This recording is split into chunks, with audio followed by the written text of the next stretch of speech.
E aí, pessoal, tudo bem com vocês? Como é que vocês estão? Tudo legal? Hoje é quarta-feira, esse vídeo está sendo gravado às 9 horas da noite e é o nosso 30º vídeo. Eu falei que era o 30º porque eu contei aquele vídeo de apresentação, né? Então, na verdade, esse vídeo é o 31º, mas que tem a numeração de 30º. Isso não importa muito. Hoje abriremos essa caixa aqui, ó. BRF Sadia, Perdigão e Quali. Provavelmente teremos aqui, né, aqui nessa caixa, frios, né? Frio, salsicha, alguma coisa do tipo. Tá pesadinho. Hoje o assunto vai ser livros. Olha quantos livros tem aqui. Esperamos que não fique um vídeo muito longo, né? Vocês assistiram o vídeo passado? Tem alguma dúvida? Escrevam lá na área de comentários, né? Eu normalmente não tenho o hábito de pedir o triplo C, né?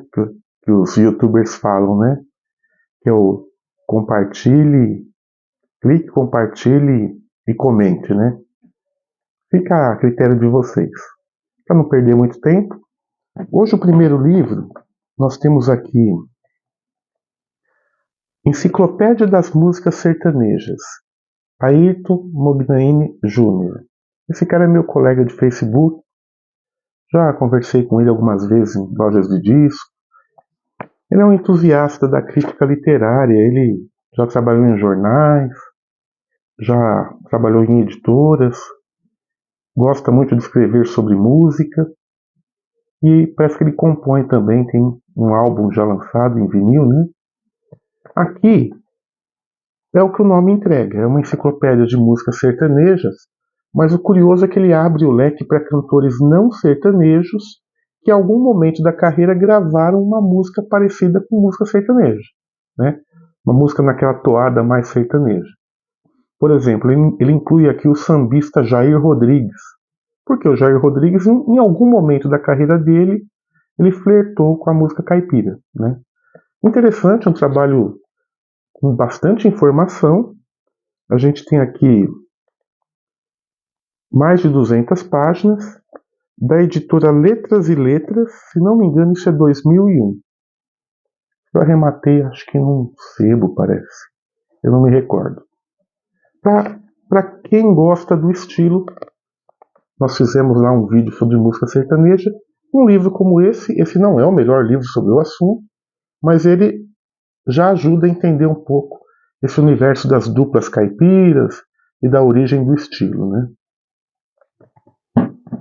Aqui nós temos um livro espanhol, escrito em espanhol, De que va el rolo? Jesus Ordovás. Olha aqui uma capa meio roqueira, ó. Um rapaz fazendo xixi na rua, é isso mesmo. Jesus Ordovás, De que va el rolo? Isso aqui é a história, é um romance sobre uma banda de rock misturar. Não é romance não. Isso aqui é um diário do Jesus Ordovás e seu envolvimento com o rock espanhol, né? Olha ele aqui com a banda Máquina, fazendo toda uma compilação de momentos do rock espanhol da década de 70. E aqui o Xixi na contracapa. É um livro que tenta trazer uma linguagem mais agressiva, mais roqueira, até mesmo punk, né? A parte boa é que explica pra gente muita coisa que a gente não sabia, não conhecia do rock madrilenho, do rock de Barcelona, esse tipo de coisa, né? Esse livro foi escrito em 1977, tem até umas anotações aqui, a caneta. O autor original desse livro, o autor não, o dono, né, desse livro, fez bastante marcas, né? Tem uns tickets, ó, o Bob Dylan aqui. Interessante. Informações sobre rock português, espanhol, italiano, francês sempre é bem-vinda, porque os discos dessas bandas até saíram no Brasil, mas os livros não. A gente não tem um panorama musical do que foi a década de 70, 80 e 90. do rock europeu em cada país, né? Se não me engano, havia uma livraria, eu uso o verbo havia porque eu não sei se ainda tem, a livraria francesa, na Barão de Tapetininga, que trazia muita revista francesa, muito livro em francês, muito livro de poesia, e aí quem se interessava por essas coisas comprava lá, né? O rock português foi bem representado pelaquela editora Assírio Alvim, né? E as publicações em italiano eu acho que eu nunca vi, né? A revista Circus, tal. Eu nunca vi nada disso, né? Acho que é 2001 o nome da revista de rock. Me foge um pouco agora na memória, né? Com a internet a gente vai atrás dessa informação. Nós temos aqui também, da Gail Brewer Giorgio, o curioso Elvis Está Vivo, onde ela remexe na lenda urbana da história de que Elvis não morreu. Como que surgiu isso? Vocês sabem que o Elvis morre em 77, foi enterrado, teve uma cerimônia breve por um cara tão famoso quanto ele, e aí foi questão acho que de 10 dias, acho que foi mais ou menos isso. Com 10 dias da morte do Elvis, começou a pipocar histórias de gente que falaram que viu o Elvis. Ah, eu vi o Elvis numa lanchonete. Ah, eu vi o Elvis numa rodovia. Ah, eu vi o Elvis parado na rua. E aí, como eram vários relatos de pessoas diferentes, começou essa lenda. Elvis não morreu, né? Uma coisa curiosa da cultura pop, em que essa autora, que é uma jornalista, escritora, acaba indo investigar, né? Editora Record, eu paguei R$ 10 nesse livro, O Sebo do Messias, tradução de Miriam Campelo, 1988. O nome original é Is Elvis Alive?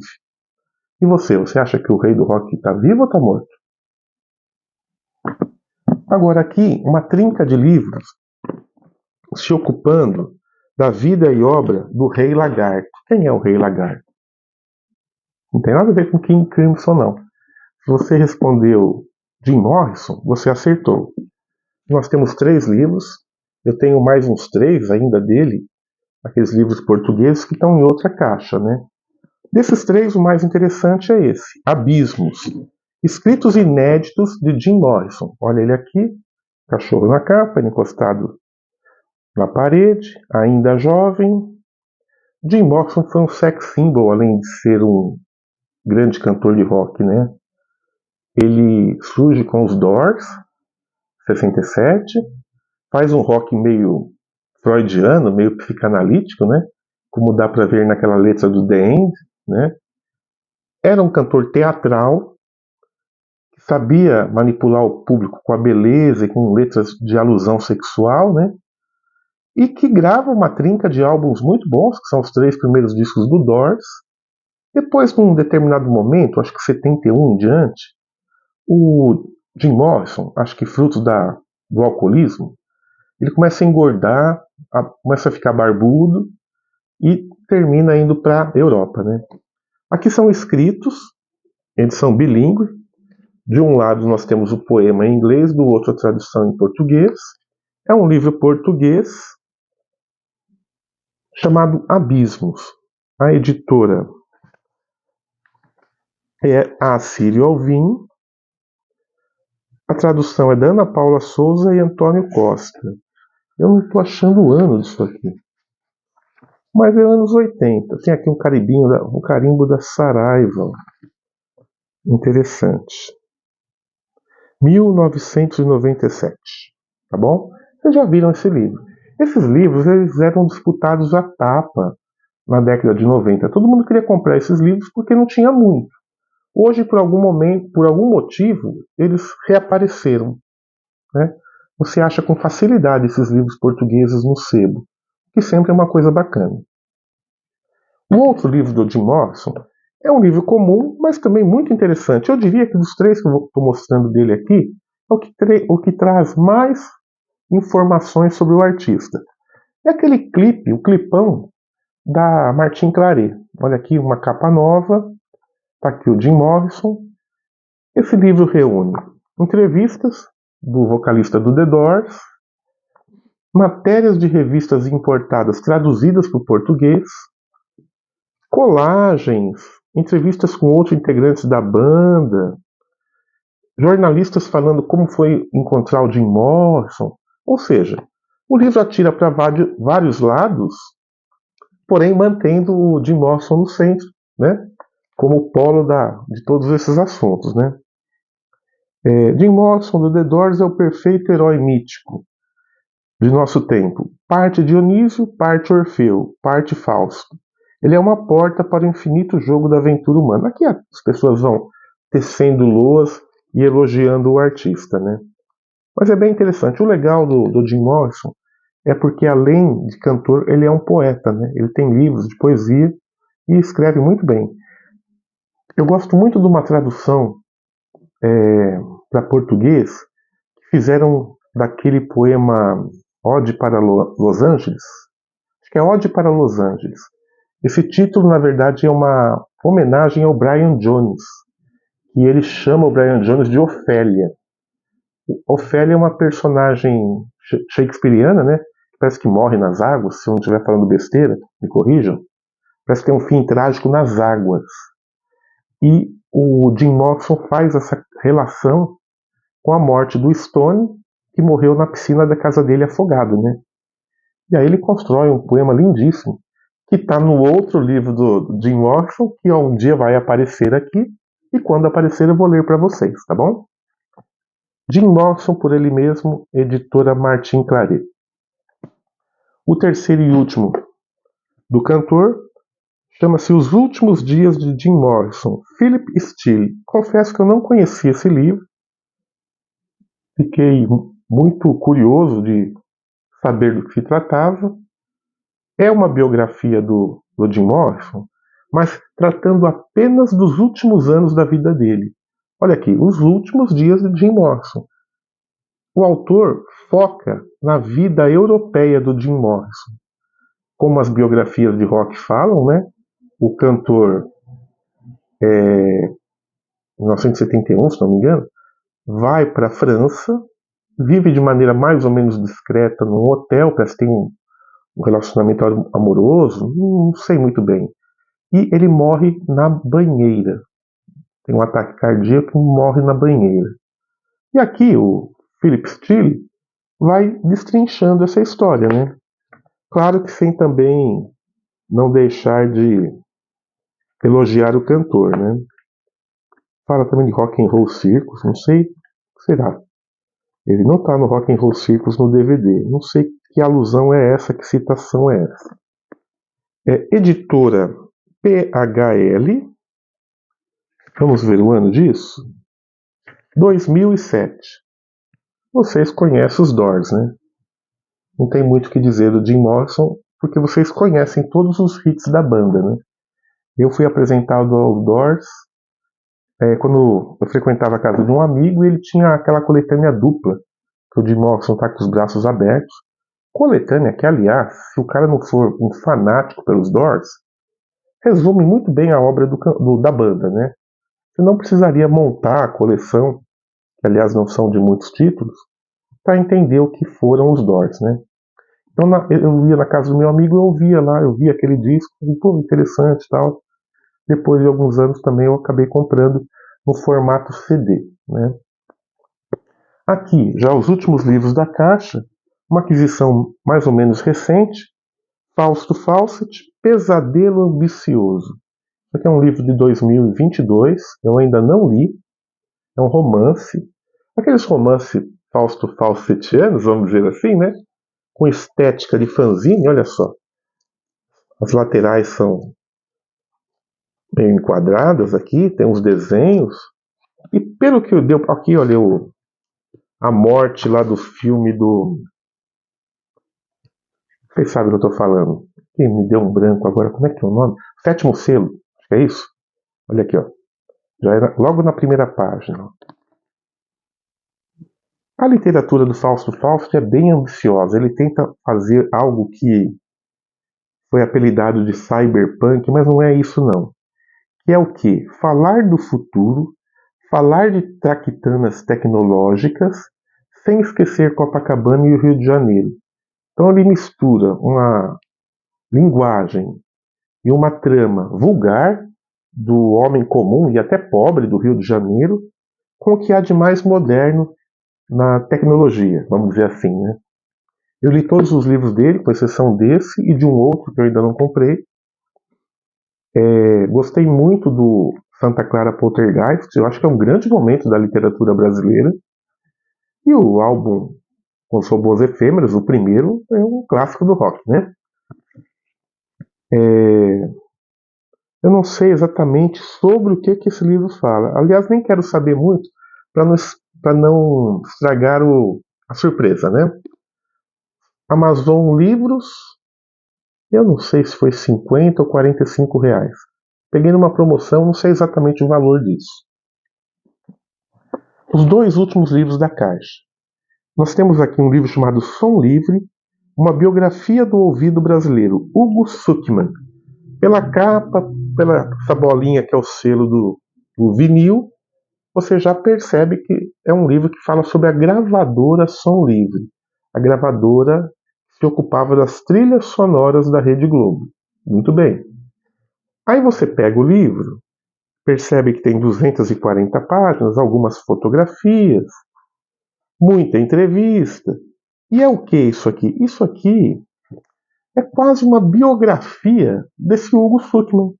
Ele falando o que ele viu e ouviu nos bastidores da Globo, ou melhor, da Som Livre, né, da gravadora, vamos dizer assim, nos momentos em que os artistas iam gravar os álbuns, né?